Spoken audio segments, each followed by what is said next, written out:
When talking about Kubernetes, the entry point is the cluster architecture.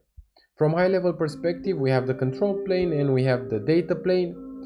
And today we're going to talk about the API server, which is the core component of the control plane, because it's the one that exposes the Kubernetes HTTP API. I'm going to use kubectl as a client and issue a generic command kubectl get pods.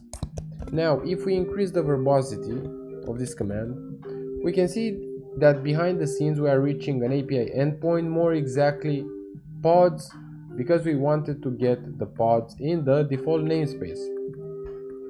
If we increase the verbosity even more, we can see that we have a response body and some response headers. This means that behind the scenes we have an HTTP API that uses JSON as a primary serialization scheme, so even though we are writing YAMLs, behind the scenes it's converted to a JSON, and also it uses protocol buffers for internal cluster communication. Now, coming back, we can see that a configuration file is loaded in the first part.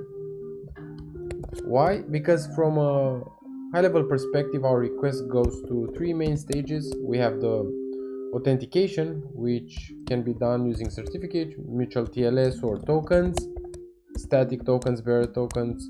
We have the authorization. Most commonly, we are using role-based access.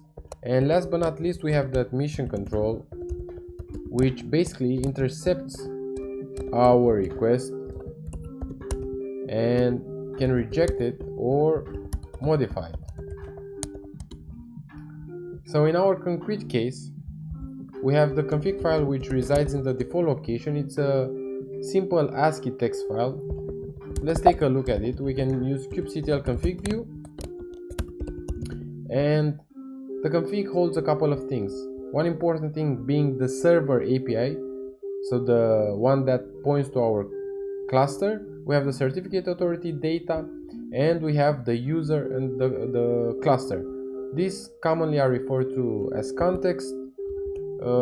Basically, a configuration file can hold multiple clusters. So if I'm doing a kubectl config get clusters, we can see that I have actually two clusters in my configuration. And if we do a kubectl config current context, we can see that I'm using Docker desktop.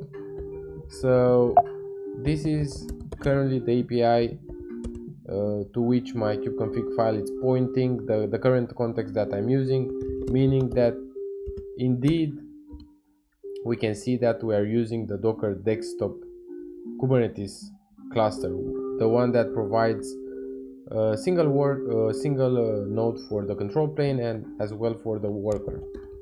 Now, one small Easter egg. Let's say you would like to extend the functionality of kubectl. For example, for get pods, we would like to use lolcat to colorize our console display.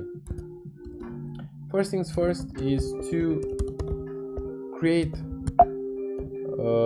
in our case, let's do a bash script. Let's say kubectl color. First and foremost, we need to specify the shebang. And what we're going to do is to take all the arguments passed to kubectl and pipe it to lolcat. We need to make it executable, so our kubectl color, and last but not least we need to add the current directory to our path. Now we have the default behavior, but if we issue kubectl color get pods, we can see that now we have a colorful output. So that was it. From high level perspective, this is the API server. Hope you like it. Thank you.